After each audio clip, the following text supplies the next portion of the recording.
Kusimamisha uume kwa ulegevu ni moja ya changamoto inayosumbua wanawake wengi kwenye ndoa, hali ambayo inawapelekea kusaliti na kuanza kuchepuka kwenye mahusiano au kwenye ndoa.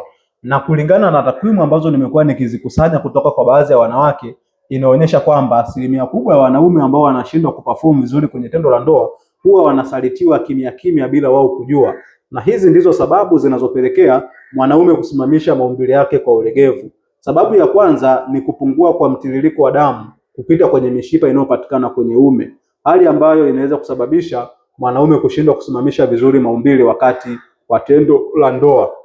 Lakini sababu ya pili ni kupungua kwa kiwango cha homoni ya testosterone.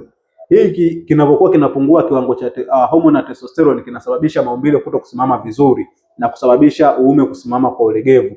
Lakini jambo la tatu, kwa wale wanaume ambao wamefanya masturbation au kufanya punyeto, inaweza kuwa imewaathiri kwa asilimia kubwa na kupelekea kusababisha maumbile kuto kusimama vizuri wakati wa tendo la ndoa. Na jambo jingine ni wale wanaume ambao wanaruhusu kilo au kuwa na mwili mkubwa, yani mtu anakuwa na unene kupita kiasi.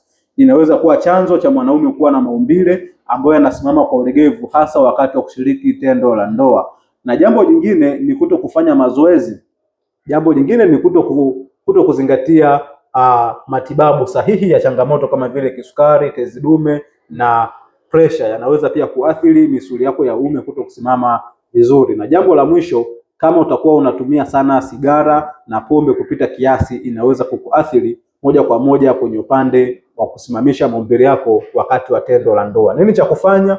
Hakikisha unabadilisha mtindo wako wa maisha, tibu magonjwa yanayokusumbua. Jambo la tatu, kama umefanya masturbation na umeshaathirika, anza hatua za mapema za kuanza kuacha kujichua na pia upate matibabu ya dawa. Na jambo la mwisho, chukua namba yangu hapa kwenye bio, tuwasiliane nikusaidie kwa ushauri wa kina na matibabu ya virutubisho ambavyo vitasaidia kutibu chanzo na mzizi wa tatizo ili uweze kurejea katika hali yako ya kawaida. Karibu niweze kukusaidia.